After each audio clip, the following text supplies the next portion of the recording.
Okay, now I was like, I knew something didn't look like right. Okay, great. Well, again, Sheila Boynton here, CEO of Learning Blade. I am one of those geeky old people that love math, always did, and that's why I became an engineer. And it's part of the reason that we started Learning Blade because we believe that having these good skills can lead to great careers. And I do a lot of speaking, and I always remind our young students and particularly girls that if you get STEM or computer science background, you can pretty much do anything you want. And as the CEO and an entrepreneur, I've been able to do that. But this year has been certainly, the last couple of years have been very trying for us. And so today we're going to share a little bit about how you can use Learning Blade to really support your math instruction. And of course, we always, in the end, want this to be fun for students. And so, we just love this statement that this student made about enjoying Learning Blade and learning about new careers and seeing how they work. Don't think I need to spend a lot of time on this because I think it's been pretty much all over the news about how we have seen the largest decline in math scores in 8th grade in our history. And so, obviously that's a big concern because reading and math, these fundamental skills are needed as students, progress through the educational process, but really even in the job market. And so, we just want to share with you a little bit about Learning Blade.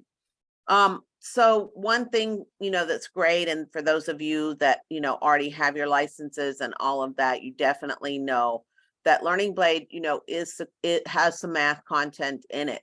But what's great is that we also have some great studies that have revealed that, students that use Learning Blade are 79% increase in the students saying math is helpful when solving interesting problems. We have a 50% increase in kids being interested in taking a higher advanced math class. I think I saw Ryan there teaches some of that as well. So, really trying to fill that pipeline to get them better prepared for the future workforce. The other thing is that teachers love it too. And, we do some surveys after we do some training and other things. 92% of teachers actually say that we provide, practical examples and that we also are able to do that. We currently have 9 statewide. So if you see your state up here, Learning Blade is free to you. If you do not have your license, you can go to learningblade.com/states and sign up for your license. Just to quickly do a quick sort of level set on Learning Blade. And again, if you haven't, would you please, if you can, in the chat box, introduce yourself and put what you teach and what school you're at and what state you're in, just so we'll have a sense of who all's on. I know we already have South Carolina and we had Louisiana and others as well. We have people still joining. So welcome everybody. One thing about Learning Blade, we wanted to look at a way that we could better prepare students for the future workforce. So we don't only just talk about, again, we're really about the careers, but we have obviously academic content that we're going to talk about today. But we're also talking about making sure that students can be prepared not only for what we think of as 4-year careers, engineering and doctors and all of that, but also what do some of our 2-year and our certificate programs provide us. And your states all have great community and technical colleges. Women were underrepresented in this STEM workspace. I don't think that's a big secret. As a woman engineer, one of only 2 that graduated in my class. And then as well, we also really know that the number one reason kids do not really study these careers is because they don't know about them. And so, that is something that I think, is a very fundamental and simple piece. Those of you that are familiar with CTE probably know that a couple of years ago in Carl Perkins funding, which comes to all the states, 135B1 added in a statement about making sure that middle school students are exposed to careers. And so that is really something that we feel pretty strongly about. And that is at the crux, the goal of Learning Blade. But while we are doing that, we also know that it's critically important to make sure that kids are grounded in their academics. 94% of kids are making their career-related decisions. And what we mean by that in middle school is that they're taking the right math classes, they're doing the right things after school. If they aren't doing those in middle school, it's a lot harder when they get up into being late in high school and deciding they want to follow a math or a computer science or a STEM career. And 42% of Americans said they would have considered the courses if they better understood them. For those of you that know about Learning Blade, you totally know that we have our contextualized learning for students. And we also have academic standard rich content, as well as having resources that any teacher can use. And so, that has been kind of our secret sauce, that we wanted to provide resources that any teacher can use. You don't have to be a highly trained, computer science guru or anything like that to use our resources. We have 12 different missions that follow a wide range of careers and technology. See you later. And again, Jennifer, if you can manage the muting. Yeah, there you go. And so we have the 12 different missions. They follow a storyline. And again, because girls like career paths where we're helping people, quite frankly, millennials do. And so we designed these to have an overarching sort of storyline that we could underneath provide many resources and many guidance for students to learn not only about the careers, but learn the academics and how they relate to those different careers.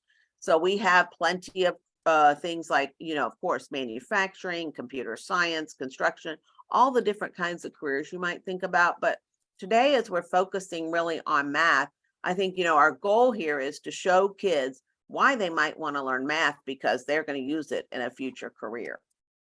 Each of our missions, as you well know, if you are familiar, has a lot of resources. I think we always say there's great things about Learning Blades. We have a lot of stuff. And sometimes not the great thing about Learning Blades, we have a lot of stuff. So you got to figure out exactly where you want to play in this space. But we have interactive online lessons. Jennifer's going to hopefully have a minute to show you some that relate to math. We have our hands-on projects. Again, our hands-on projects use common materials in the classroom.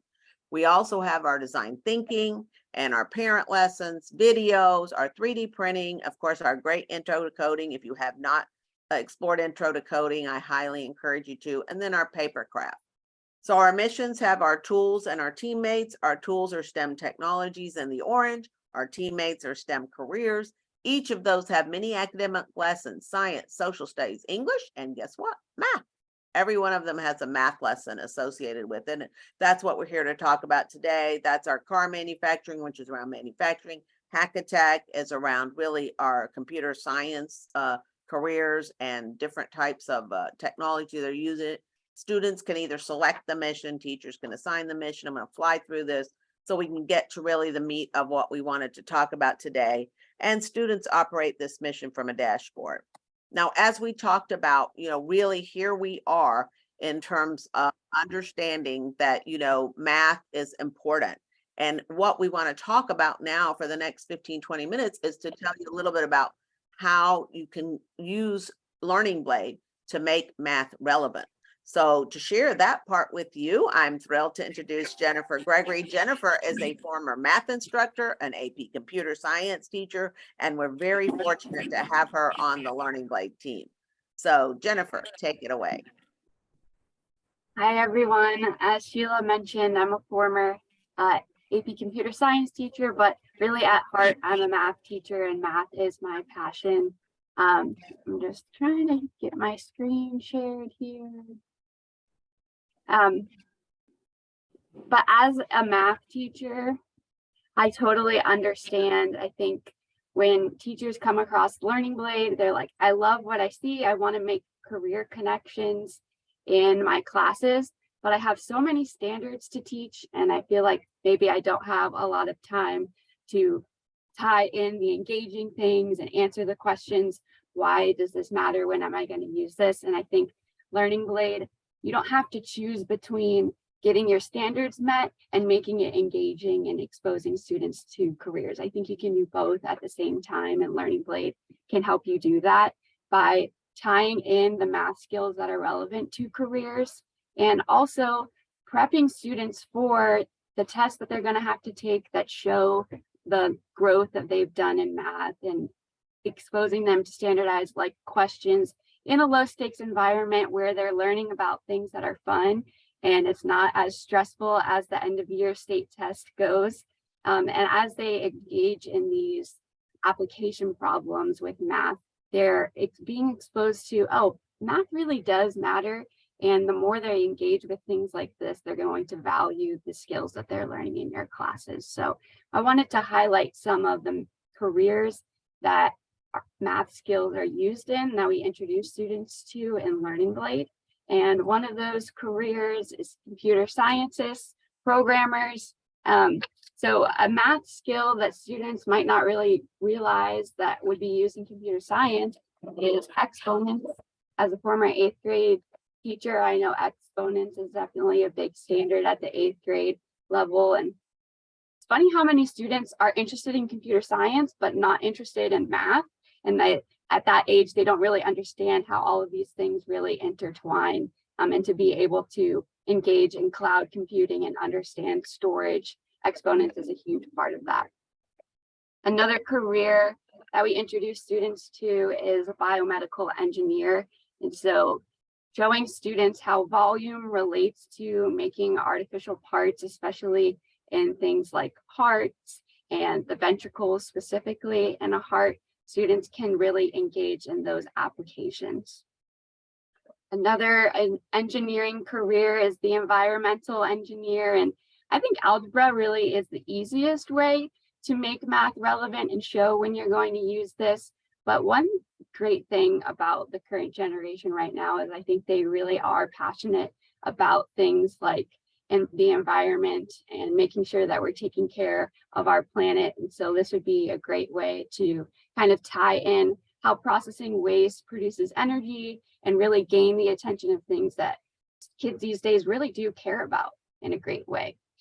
So what I'm going to do in a minute here is show you how to find all the lessons that tie to the standards that you're teaching, so that you can tie this into what you're already doing in your classes. I know we've got amazing teachers on the call who do great things in their units, but where can you make a career connection?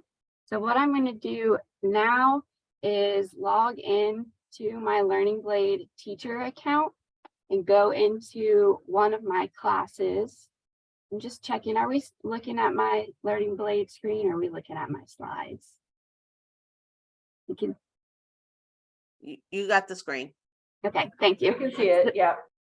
Thanks, guys. So when you go into your teacher account and you select a class, in order to find topics or standards and the lessons that Learning Blade has available, you'll go into assignments and click add assignment. In order to be able to search for specific lessons, you'll click over and select activities. And this is where our standards alignment is, where you can search for specific things. So you can go in and select the state that you're located in. You can go in and select the context, so the different subjects. So let's say I choose Alabama as an example. I can then, after I've chosen my specific state, select my specific subject.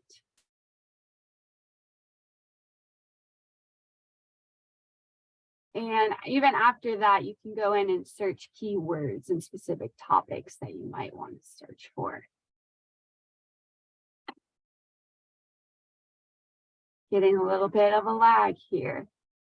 So for example, if I wanted to search for something like proportions, I might know what I'm about to do in my 7th grade math class as an example. You can type in the keywords into the search bar there, and it's going to pull up all of the lessons that relate to that specific topic.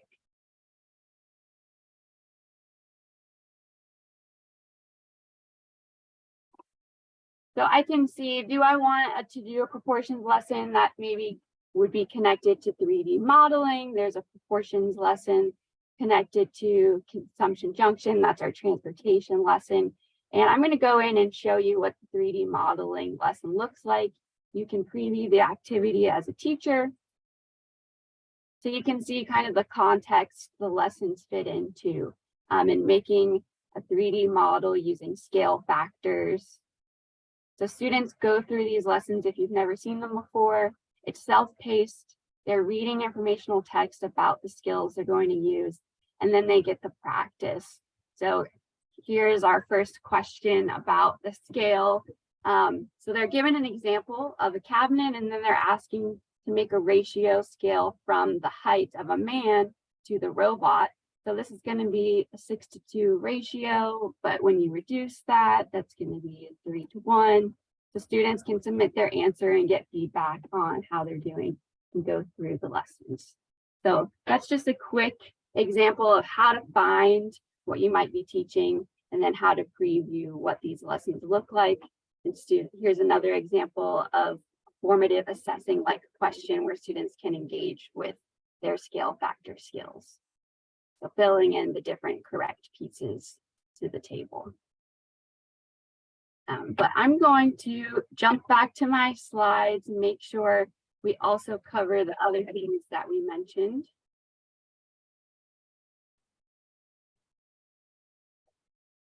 So really the other focus, as I said, I don't want you to have to choose between making it relevant and exposing your students to careers. We also know you've got to show your growth and you want to prepare your students for the tests. And really a lot of the questions in Learning Blade have been specifically designed to mimic the standardized test taking skills that students might come across. So we went in and analyzed a bit of the NAEP scores. So for the 8th grade algebra section, the lowest standard that had the biggest drop was calculating the area of a trapezoid given certain dimensions. And we have a Learning Blade lesson where they're practicing calculating the area of a trapezoid in the context of surveying and making plot measurements. Similarly, in the data and statistics section of the 8th grade standards, the biggest drop is analyzing statistics and determining if a new data point is going to affect the results or not. And here's just a side-by-side example of a Learning Blade lesson where students are analyzing a line of best fit and trying to see if the outlier is statistically significant or not. And really a lot of the statistics questions that students come across in these exams is being prepared to analyze graphs and graph reading skills. And we definitely expose students to a lot of those questions in Learning Blade. The biggest drop in the geometry section of the math standards was calculating the length of a diagonal of a rectangle, which we know is Pythagorean theorem. There's a lot of Pythagorean theorem skills in Learning Blade, but again, it's contextualizing the experience and giving students questions that fit into real world problems. So I want to show you some side-by-side sample questions from the NAEP test to Learning Blade questions. So on the left is a sample question from NAEP about Tamara wants to go to Brookstown, which is the most efficient path. I think an even more important question is what's the quickest way to get our patient to the hospital? Who cares about Tamara going to Brookstown? Let's get our patient to the hospital as quick as possible. And so there's just another career connection that really stresses the importance of the skills that students are learning. And then finally, another NAEP sample question about analyzing a graph and a line of best fit, being able to determine if it's showing an increase, decrease, what is increasing as other things increase. In our microbiologist lesson, students are doing just that in Learning Blade. So for those of you who are already using Learning Blade, I hope you can get your colleagues on train and show them really all that's offered and available to you as free resources in many states. For any school that is completing 5,000 lessons this school year, we're going to gift you a 3D printer as a thank you. And that number is much easier to reach the more teacher teammates that you have on Learning Blade. But I also just want to specify that number is per student per lesson. So if you yourself teach 100 students and you do one Learning Blade career connection a week, I think you could easily reach that number by the end of the school year. So to kind of wrap up, we just want to reiterate that Learning Blade can be used to inspire students and make math relevant to them. We touched on a few of those statistics at the beginning, Sheila mentioned, but there also is a 69% increase in students recognizing that what they learn in school is going to be useful later in life. Whether they know what career they're going to do, they are being exposed to all the different ways that this practically applies to applications in many different facets of life. And then the other thing that I really wanted to highlight is when we're addressing the math loss and prepping students for standardized test taking skills, they're being exposed to a lot of the different kinds of questions that they will see. I know a lot of the end of year tests have translated to an online format, so Learning Blade definitely preps them for that. But even if your state is still taking a paper test, they need to know the difference between a multiple choice question and a multi-select question. If there's circles there, I've got to choose just one answer. If there's squares, then there's probably more than one correct thing. And I think that's honestly a surprising feature of Learning Blade that I hear a lot from teachers, is that they didn't even know themselves the difference between those things. But I'm going to hand it back over to Sheila to wrap us out here. Yeah, great. Thank you, Jennifer. And thank you guys. We wanted to try to make this efficient in your time, but I think we demonstrated for you definitely that, you know, Learning Blade is really helping to make, as Jennifer mentioned, the math particularly relevant. I mean, we do this for many different subjects, as you probably know. And I just want to make sure that you know, we'd also love to send you these slides. We're also going to be sending the recording of this webinar to everyone who registered, since we do have, you know, some people that didn't. And we do have staff, including Jennifer and others, that are available to do a bigger, more in-depth training around this, around our new intro to coding, or, you know, any of our resources that we offer. That is totally included with all the states. I love that we have almost all our states on here. We have Arizona, we have Louisiana, we have South Carolina, you know, so we have a lot of Missouri, I see as well. So so that's it for the afternoon. We're going to give you like back 5 minutes of your time. If there are any questions, feel free to type them in the chat. And as well, if you want to put your name in here, please do. Thank you again for spending a little bit of time with us this afternoon. Thank you to Jennifer for leading us through that. And hopefully you'll find new ways to utilize Learning Blade going forward. So have a great rest of the day, guys. Thank you so much. And I always like to say, during the pandemic, our healthcare workers were our heroes, but our educators were our heroes too, and you still are. So please know how much admiration we at Learning Blade have for all you educators in our country. Thank you for this. We appreciate it. Yeah.